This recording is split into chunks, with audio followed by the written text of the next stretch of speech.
what someone could find if they were to speak to the parent who mistreated them during their formative years, assuming that it was only one, is that they are unable to make much headway.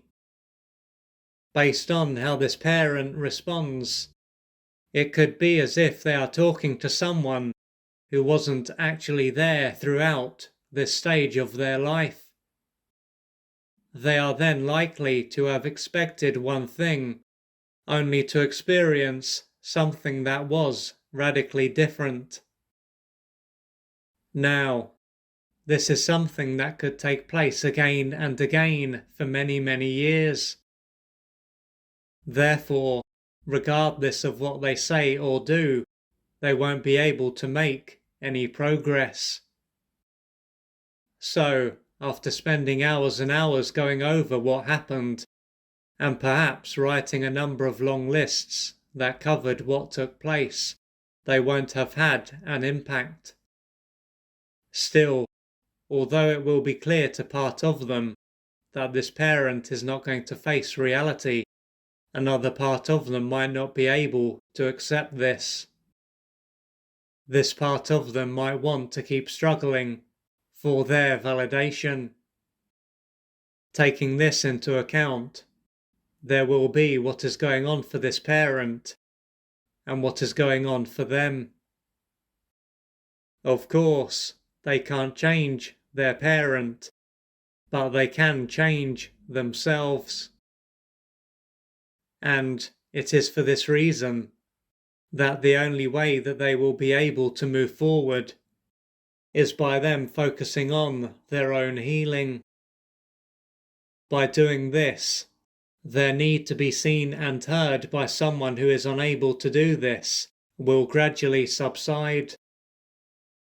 However, as what is going on won't make any sense, they can desperately want to know why their parent is this way. A big part of them may believe that they are simply unworthy of being seen and heard, and having their early experiences validated. If this is the case, it is likely to be a consequence of them having been egocentric at this stage of their life and personalizing what took place.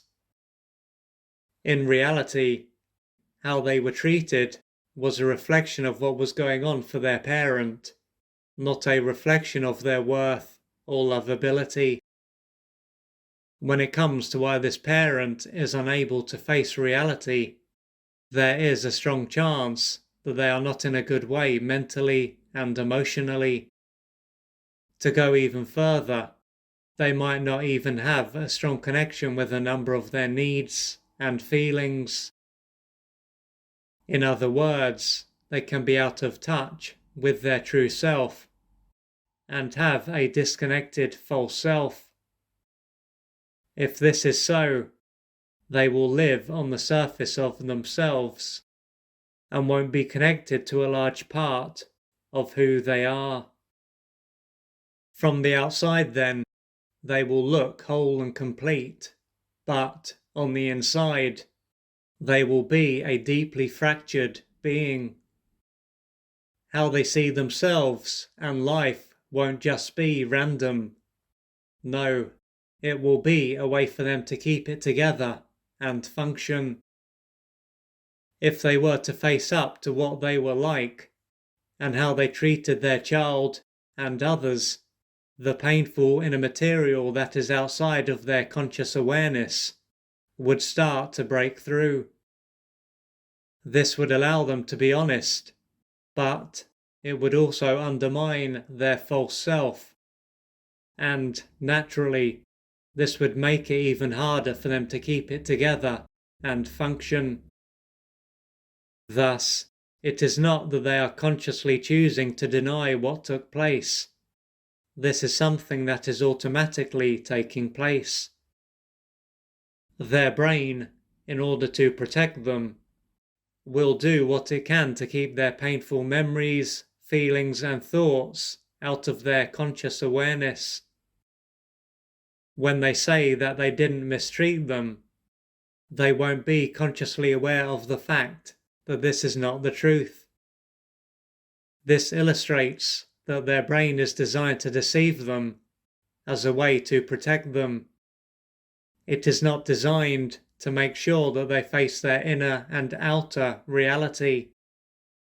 From this, they will be able to see that their parent is consciously and unconsciously doing what they can to make sure that they don't fall apart. If they were not loaded with pain and had firm foundations, they would be able to engage in self-reflection and develop self-awareness. Most likely, the only way that this will happen is if they were to start to work through their inner wounds. But due to how strong their defenses are, and the fact that they are unlikely to have the energy or a strong desire to change, the chances of this happening are extremely low. This is why it is important that they face and work through their emotional wounds, as this is a key part of what will allow them to move on from what happened.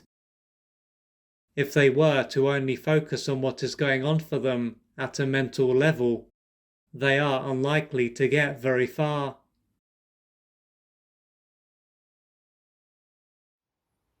If you would like to find out more about the services that I offer, please go to www.oliverjrcooper.co.uk or email me at info@oliverjrcooper.co.uk, and I'm looking forward to assisting you on your journey.